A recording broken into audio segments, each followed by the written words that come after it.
Hey everybody, this is Mrs. Brown for our mini lesson today, Mechanics Monday. We're going to go ahead and learn about subject-verb agreement, the basics. So here we go. Ready? What does it mean to agree? Well, it kind of means to get along, to be on the same page, to hang out together and match each other, have the same story, have the same plan. Life is easier when we agree, and subjects and verbs, they must agree. So how do we do that when we're writing? Well, there are steps. First, we must figure out if our subjects are singular, one subject or a group, singular, or if we have a plural subject, which means two or more.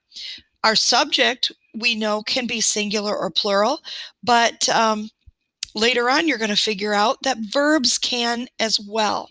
So, for example, Dave is one subject. He's singular, and that's pretty easy. He's one guy. But did you know that Dave and his dog are two subjects? Two subjects are plural. All right, now, next, if you use a present tense verb, you make sure it matches.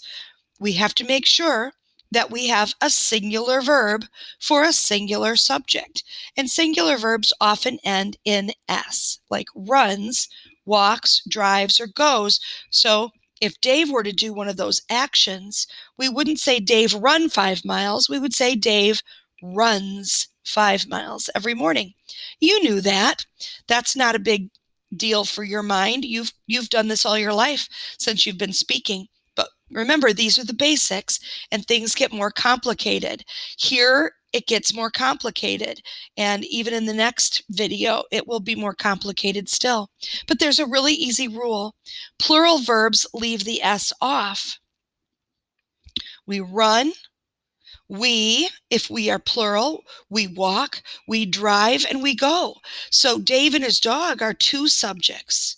They, okay, the two subjects, run 5 miles every morning. Notice that I underlined the S in the word subjects because Dave and his dog are two subjects. They run 5 miles every morning. As you might have noticed, the ending S is either on the subject or on the verb, but not both. For example, Dave, no S, runs, S. These two subjects, Dave and his dog, subjects, S, run, no S. So it's a little trick.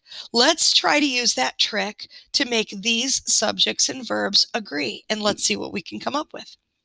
Don, one guy, no S. So which one of these two verbs, swim or swims, would you choose? Swim. Don swim every day after work, or Don swims every day after work? I think you can guess. Swims is correct. How about this? His friends. Friends is plural. It has an S at the end. So do those friends swim or swims too?